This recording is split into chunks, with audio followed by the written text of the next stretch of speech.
श्री गुरुदेव दत्त।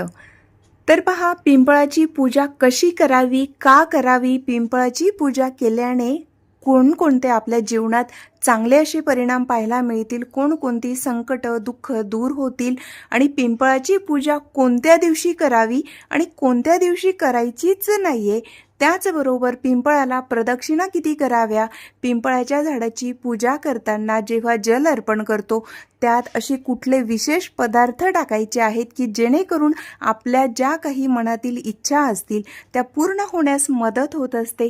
जी काही जीवनातील संकट दुःख असतील किंवा जी काही ग्रहमान असतील, जे काही वाईट शक्तीचा त्रास होत असेल किंवा भगवंताची आपल्यावर अखंड कृपा राहावी यासाठी आपण पिंपळाची पूजा कशी करावी, त्याचबरोबर जर पितृदोष असेल तर पितृदोषचं निवारण होण्यासाठी, पितृदोषापासून जो काही त्रास होतोय तर तो त्रास कमी होण्यासाठी आपण पिंपळाची योग्य पद्धतीने पूजा केली तर नक्कीच आपल्याला त्याचे खूप चांगले परिणाम पाहायला मिळतात।